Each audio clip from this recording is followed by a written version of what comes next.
சனி பகவான நேருக்கு நேரா பார்த்து வணங்கக்கூடாது அப்படிங்கிற ஒரு கூற்று இருக்கு. அது உண்மையா சாமி? கண்டிப்பா இது கிடையாதுன்னு தான் சார் சொல்லணும். ஏன் அப்டின்னா, சனி பகவானுடைய பார்வை ஜாதக ரீதி, ஜோதிஷ ரீதியா பார்த்தோம்னா, அவருடைய பார்வை 3, 7, 10 இதுதான் அவருடைய பார்வை.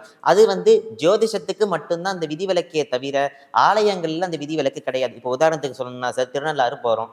திருநள்ளாறு போயிட்டு அங்க சனி பகவானுக்குன்னு தனி ஆலயம் இருக்குது. அங்க போயிட்டு நம்ம அவர வணங்கும்போது, தனியா தான் நிக்கணும் அப்டின்னா இடம் குடுப்பாங்களா? அங்கேயே ஊருப்பட்ட ஜனங்கள் நிக்கும் அவருடைய அனுக்கிரகத்த பெறணுங்கிறதுக்காக. ஆக கிரகங்கள் கோவில்கள்ல இருக்கும் பொழுது, அந்த கிரகத்துடைய தனிப்பட்ட பவர் அங்க இருக்காது. அந்த மூலாலயத்துல இருக்கக்கூடிய அந்த மூலமூர்த்தியினுடைய பலம் தான் அங்க அதிகமா இருக்குமே ஒழிய, கிரகங்களுடைய பலம் அங்க அதிகமா இருக்காது சார். 2வது கோவில்களிலே நவகிரகம் இருக்கும் பொழுது ஏன் அப்டின்னா, அது நமக்கு நன்மைய செய்யணும் அப்படிங்கிறதுக்காகத்தான் கோவில்கள்ல நவகிரகத்தை ஈசான்ய மூலையில வைப்பாங்க. நீங்க சிவாலயத்துக்கு போயிருந்தீங்கன்னா, பைரவருக்கு அருகிலேயே நவகிரகங்கள் இருக்கும். ஏன் அப்படின்னா, அந்த நவகிரகங்களுக்கு எல்லாமே பைரவர் குருவாம். அப்படின்ட்டு எங்களுடைய பெரியவர்கள்லாம் சொல்லியிருக்கிறாங்க. அத வச்சு நான் சொல்லுகின்றேன். அந்த நவகிரகங்களுக்கு எல்லாமே பைரவர் குரு. அதனால குருவோட கட்டுப்பாட்டுல இருக்கும்போது நல்ல மாணவனோ சரி, கெட்ட மாணவனோ சரி, நல்ல விதமான நல்ல ஒழுக்கமாகத்தான் இருப்பார்கள்.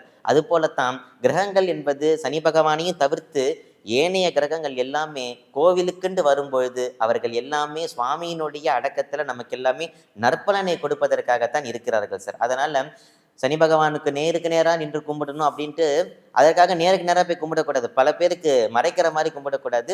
இது ஒரு தவறான கூற்று. அதுதான் சார் சொல்ல வரேன்.